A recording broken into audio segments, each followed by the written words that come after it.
Surface in front of the lunar module. At the bottom, that rectangular bag is called the equipment transfer bag, and that is the thing we are going to be paying attention to in this clip. Now, on the right, you'll see the other astronaut, and he's moving away from the ship, and he's fooling around with the UV camera. The astronaut in front of you is about to turn and go back towards the MESA table and the equipment transfer bag, and when he does, on the right, you'll see the equipment transfer bag swinging. It's just swinging back and forth, and it's going at about the same pace. It shows no sign of the momentum slowing down.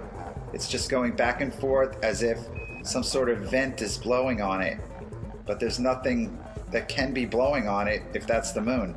Because on the moon there is no atmosphere, there's no wind, there's no air, there's no breeze that can be blowing that.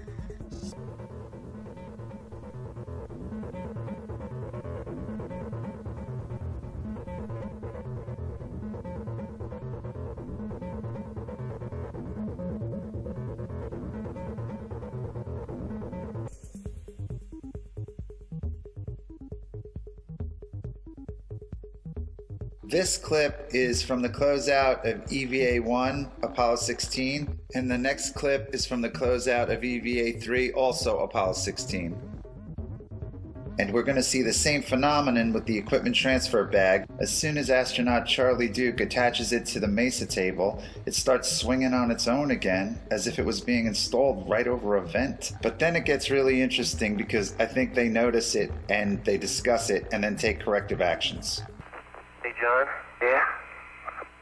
Take a look. No. Okay, Charlie, you should have...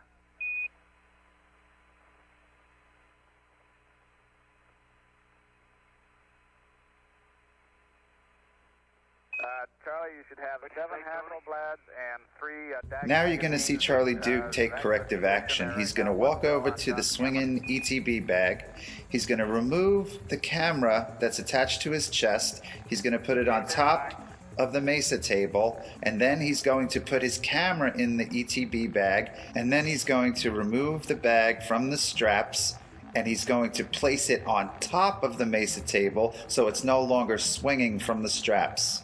And there's obviously a voice we can't hear organizing the charade-like diversion you are about to see. Where's the bag that the good old UV? Hey, Charlie, did you throw my camera away? No, I didn't throw your camera away. Where is it? Over there? Yeah. Okay. The bag that the what?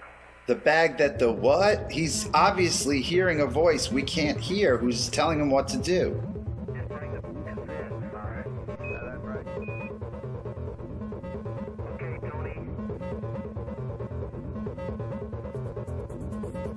This is just a really strange scene.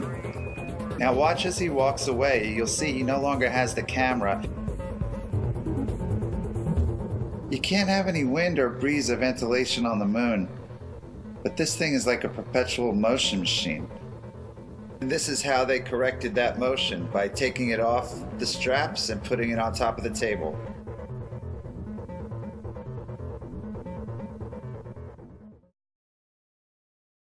You see, the vibration of my voice box makes the air vibrate between us.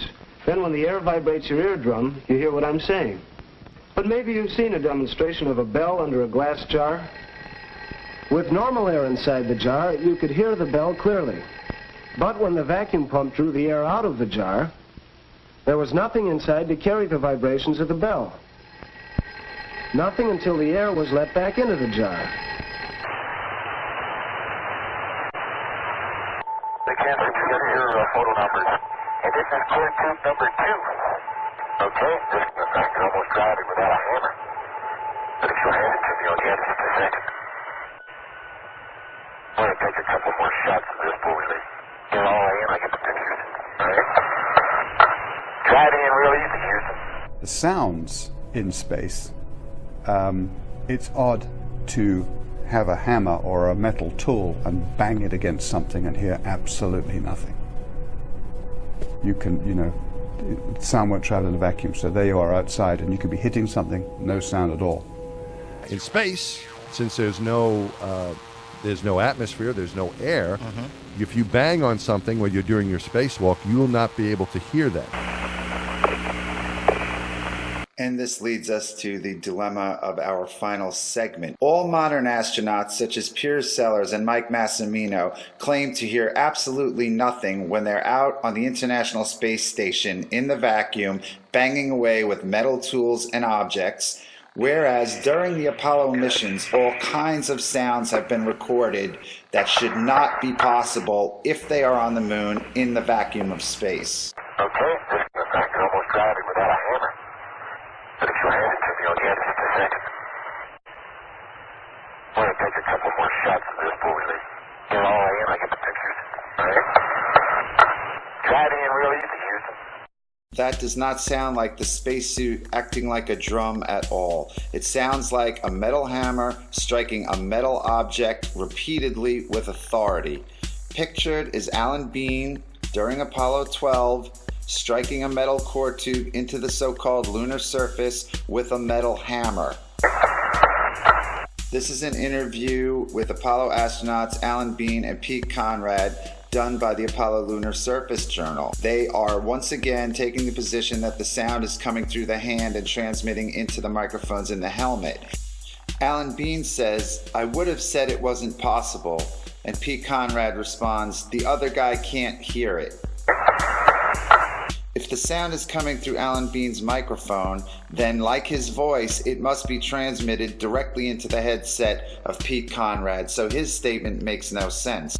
Alan Bean's statement makes a lot of sense, since it would not have been possible in a vacuum. When Bean says, "I would have said it wasn't possible," he has science on his side. And he also has NASA on his side, at least up until August 19th, 2011. And this brings us to the most important graphic in the film. This is a web page that has been disappeared from the internet by NASA as of August 2011. However, this page, which was created for children, you can see the banner at the top, Lunar Science for Kids. This page directly contradicts the assertions made in the Apollo Lunar Surface Journal concerning the hammering sounds in Apollo 12, 15, and 17. This page talks about the science involved with sound on the moon, and it does so correctly. And that is why NASA has disappeared it from the web. The contradiction between the journal and this page was brought up in the very popular Moon Zoo forum, and that is where I first became aware of the situation. Reader Tom128 pointed out the contradiction between the site for children and the journal, and I went looking for the site for children and could not find it. I then went to my favorite research tool, the Wayback Machine at archive.org, and I was able to find an old version of the page that NASA did not clean up. And whenever I see information go missing from the web, it always starts me thinking, and this was the genesis of the film. At that moment, I became a NASA moon hoax researcher. You've seen the image on the right of the graphic before. That is Alan Bean hammering a core tube during Apollo 12, and this is the sound of such hammering. The graphic is problematic for NASA because of the contradiction to the journal, and the graphic is correct science. And I quote, "Sound needs something to travel through to get from one place to another. On the moon, since there is no air, sound cannot travel above the surface. So, there are no sounds on the surface of the moon. When the Apollo astronauts were out on the moon's surface, they could only talk to each other and to mission control by using the radios in their air-filled helmets. Even when the astronaut in the photo to the right hit a metal tube into the ground with a hammer, no sound was made."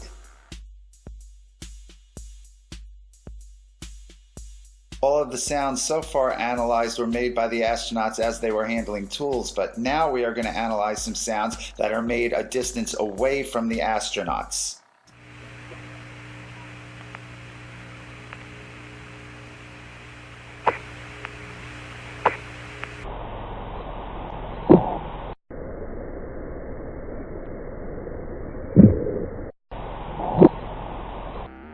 So what you just saw appears to be a smoking gun. That scene, which was broadcast live to the world during Apollo 15, shows astronaut James Irwin. He takes this cord or band off of a canister, and those canisters are in the mesa table, which Irwin is standing in front of. He unravels the cord, which has two metallic locks at the end of it, pictured here. They look like bullets. He takes that off, he unravels it, he reaches back with his right hand, and he throws the cord away. Let's take another look at it.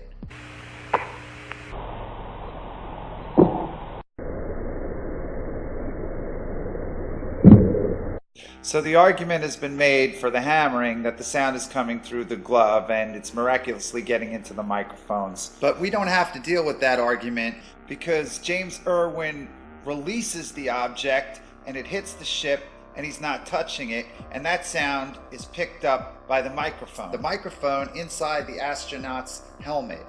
And you can always tell that that's the microphone in play because you will always hear the sound of the suit air supply system in the background whenever the astronaut is transmitting, and you will hear this sound remain on for a split second after the astronaut stops transmitting. Yeah, you better believe it. Yeah, you better believe it. Both the outside of the ship and the inside of the ship in the cabin are in the vacuum because the lunar module does not have an air hatch. So when the astronauts leave the lunar module, it is depressurized. Microphones in the lunar module plug into the audio centers. The only voice possibilities are through the use of the headsets. They took off with 6 microphones, 3 Snoopy caps. Each astronaut also had a lightweight headset at launch. While they were on the moon and the suspect audio event took place, they were wearing their Snoopy caps. Communication cables, which are the umbilical cords that the astronauts plugged into while in the lunar module, as you can see from the checklist, were stowed prior to EVA. Also, looking at the same exact checklist, we can see that the lightweight headsets were also stowed prior to EVA. So, there were no live microphones inside the cabin.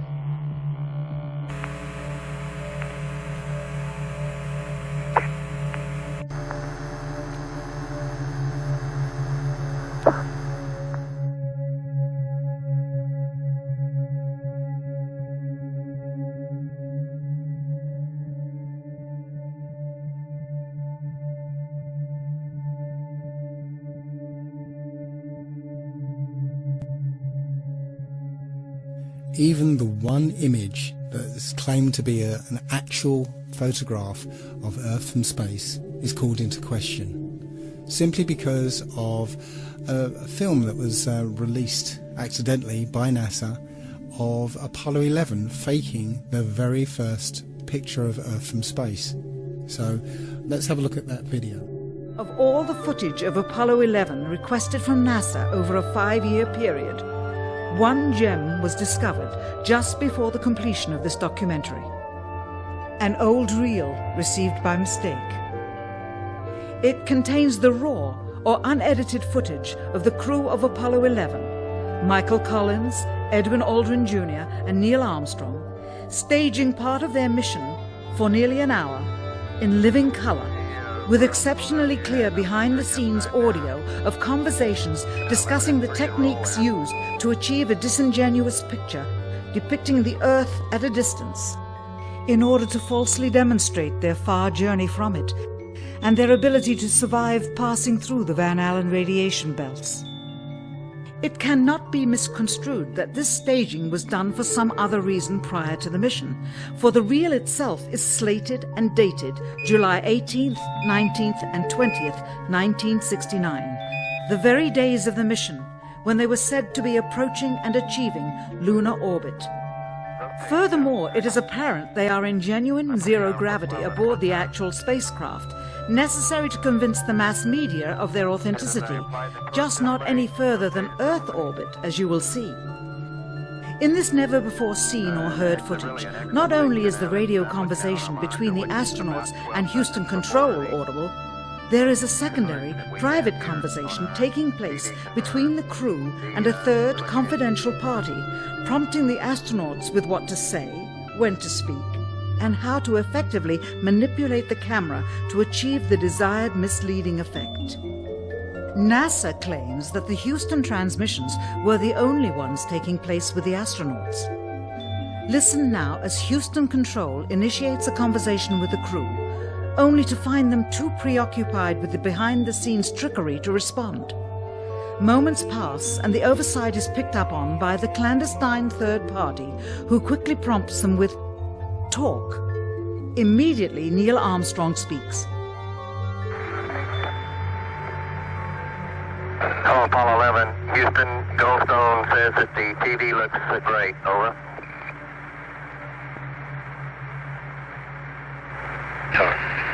Okay, Roger. We're wrapping in on Earth. Again, the illusion they are attempting to create is the Earth at a distance to demonstrate their far journey from it and their ability to survive passing through the Van Allen radiation belts. Understand, too, that only about 20 seconds of this raw footage was ever broadcast to the public, and these conversations discussing their deception were believed to be private, until now. Here they discuss that these television transmissions were in fact not broadcast live as everyone believed. They were first screened and edited for playback later. Roger, Neil. We just wanted a narrative such that we can, when we get to playback, we can sort of correlate what we were seeing. Thank you very much. Here they discuss the fact that they have turned out the lights and have blocked out sunlight from entering the spacecraft through the other windows, as to not cause any reflected light to fall onto the spacecraft's wall in the foreground. Okay, very good. Well, we shut out the sun coming in some of the other windows into the spacecraft, so it's looking through the number one window, and there isn't any reflected light. The reason this was done is so that the truth of the matter would not be revealed. It is this. Though the federal government would have you believe that this is a view of Earth from a distance out of the spacecraft's window as it nears the moon, it is not. What they have ingeniously done is placed the camera at the back of the spacecraft and centered the lens on a circular window in the foreground, outside of which it is completely filled with the Earth in low orbit. The circumference of the window then appears to be the diameter of the Earth at a distance, with the darkened walls of the spacecraft appearing to be the blackness of space around it. That is why they wanted the interior dark and blocked out the sun from entering through the other windows. Here you can see the extruded window, probably 2 inches thick at the bottom. This is because the Earth's shine is coming in at a downward angle. It also causes the Earth to appear to be an irregularly shaped circle, for you are seeing the outside of the window at the bottom and the inside of the window at the top, which together form 2 different sized halves of a circle. Subsequently, this take was never used. As they perfected the shot, a crescent-shaped piece of black material was inset slightly into the window to create the illusion of the Earth's terminator line dividing night and day. It is uncannily convincing.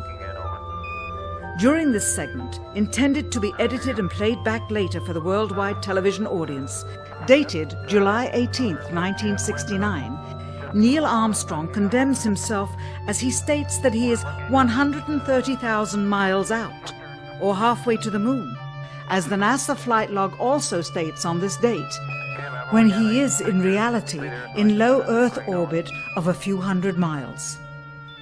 Roger, Houston, Apollo 11. Calling in from about 130,000 miles out. Here, during another segment, also intended to air after review, Neil Armstrong falsely explains to the viewers how the shot is attained by putting the camera's lens to the window's glass, as it would have to be if they were the claimed distance away from the Earth.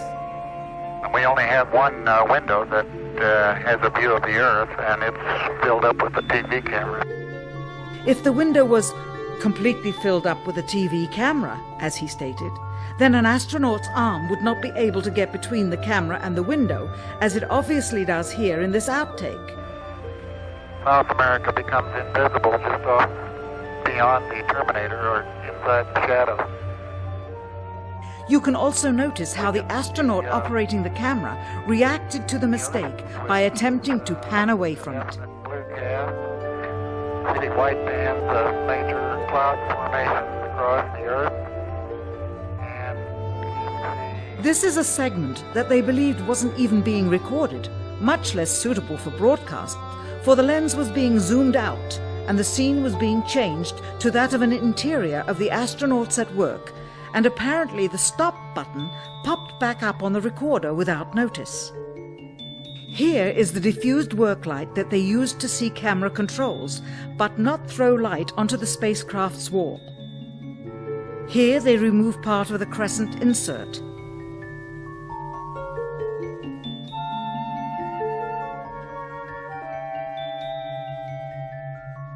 Finally, the iris is opened up and you can see the real location of the camera and the very bright and near Earth out the window. Here is the slate for the 19th of July, and the same shot of trickery on the 19th of July, and then the 20th, and the same misleading shot on the 20th. Later that evening, they were said to be walking on the moon.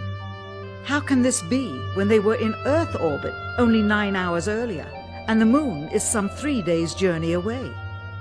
Furthermore, if they genuinely went to the moon, why would they be faking any part of it? Why this trickery with the window? By faking being halfway to the moon, it becomes apparent that they did so because they could not even go halfway. It thus confirms that the stumbling block to their success was the lethal radiation of the Van Allen radiation belts. Since the same equipment was used on the subsequent missions in the 40 months that followed, none of them could have gone to the moon. They only increased their proficiency at staging them. So apparently the moon is 238,000 miles away. But if you just put that aside for a second and just look at the moon, perhaps you'll notice this. In this example, only the clouds close to the moon are lit up, not the clouds further away. That indicates that the moon is much, much closer than we've been told. Because if the moon were 238,000 miles away, then all the clouds should be illuminated, not just the ones closest to it. And here's an example of a schoolboy mistake. This is a famous picture from Apollo 8, which is entitled Earthrise. It was taken from above the moon's surface, looking back at the Earth. The only problem is, the Earth appears the same size as the moon appears from the Earth. But the Earth is 4 times the size of the moon. So it should have looked like this. Somebody screwed up. Now, there will be some people who still think we went to the moon. I can't believe that there are still people who think that 1969 technology went over 400,000 miles, managed to navigate to the moon using computers that were orders of magnitude less powerful than the first iPhone, passing through the immensely hazardous Van Allen radiation belts, which, by the way, NASA cannot figure out how to get through today, somehow landed on the moon, spent a delightful few days planting flags, playing golf, riding around on dune buggies, and then took off, or rather levitated off the lunar surface, only briefly nipping back to pick up the person operating the camera, and returned safely. And not just once, but 7 times.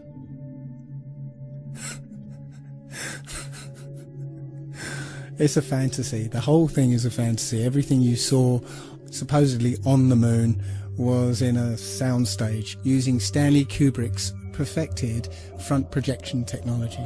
And I'm not going to spend much time. There's plenty of evidence to show that it was completely faked. It was complete fantasy.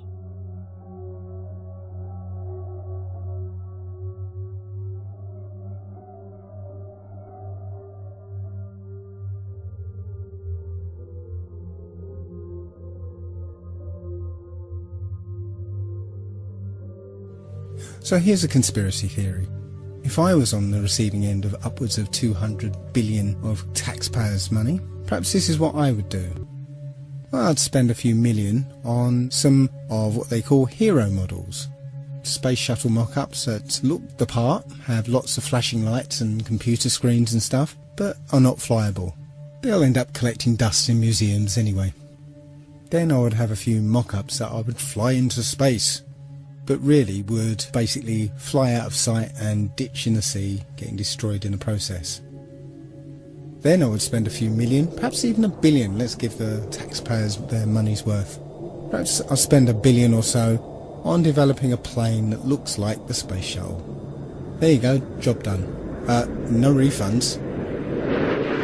So let's change the launch profile of the space shuttle for my new classified one.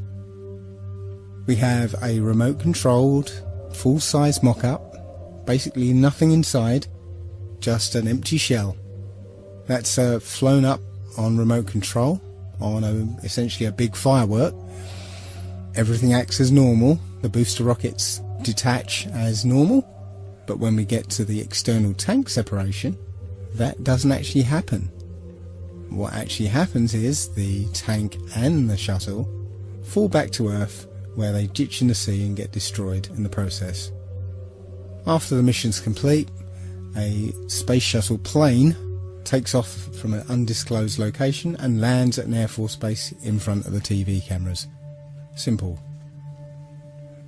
Don't be ridiculous, Dave. You couldn't fake something like that. There'll be too many people involved, and the truth is bound to get out. Lam lam lam lam lam. The best example of space shuttle fakery is the Challenger disaster.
In 1986, the shuttle Challenger exploded about 74 seconds after takeoff, killing all 7 astronauts inside. Or did it? It turns out that 6 of the 7 are still alive and kicking today. Ellison Onizuka claims to be his identical twin brother, Claude. Yeah, I've got an identical twin brother, Claude, too. The Challenger pilot, Mickey Smith, hasn't even bothered changing his name. He's now Professor Michael J. Smith of University of Wisconsin. Now, Krista McAuliffe was a bit of a sneaky one. She was the Challenger payload specialist, quite famous for being a teacher. It turns out during her astronaut days she was using her middle name, Krista, and now she goes by her first name, Sharon, and she's a Syracuse law professor. The Challenger commander, Francis Richard Scobie, is now Dick Scobie, which sounds like a rather unpleasant disease, CEO of Cows in Trees Limited. Judith Resnick, the Challenger mission specialist, again hasn't even bothered changing her name. She's a professor at Yale Law. And finally, Ronald McNair, another Challenger mission specialist, claims to be his identical twin brother, Carl McNair. What are the odds?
This clip is from the closeout of EVA-1, Apollo 16, and the next clip is from the closeout of EVA-3, also Apollo 16.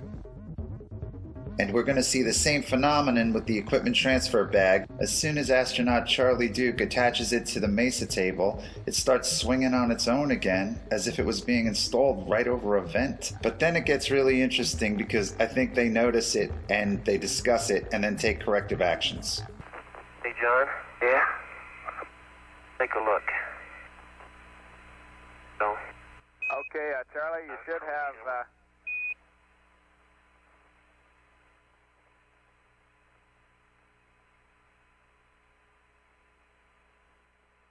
Charlie, you should have 7 Hasselblads and 3... Now you're going to see Charlie Duke take corrective action.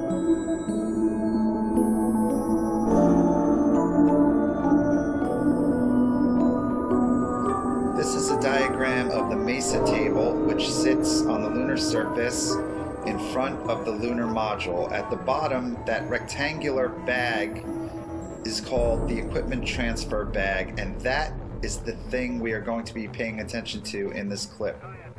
Now, on the right, you'll see the other astronaut, and he's moving away from the ship, and he's fooling around with the UV camera. The astronaut in front of you is about to turn and go back towards the MESA table and the equipment transfer bag, and when he does, on the right, you'll see the equipment transfer bag swinging. It's just swinging back and forth, and it's going at about the same pace. It shows no sign of the momentum slowing down. It's just going back and forth as if some sort of vent is blowing on it, but there's nothing that can be blowing on it if that's the moon. Because on the moon, there is no atmosphere, there's no wind, there's no air, there's no breeze that can be blowing that. Action. He's going to walk over to the swinging ETB bag. He's going to remove the camera that's attached to his chest. He's going to put it on top of the MESA table, and then he's going to put his camera in the ETB bag, and then he's going to remove the bag from the straps, and he's going to place it on top of the MESA table so it's no longer swinging from the straps. And there's obviously a voice we can't hear organizing the charade-like diversion you are about to see. Where's the bag that the good old UV... Hey, Charlie, did you throw my camera away? No, I didn't throw your camera away. Where is it? Over there? Yeah. Okay. The bag that the... what? The bag that the what? He's obviously hearing a voice we can't hear who's telling him what to do.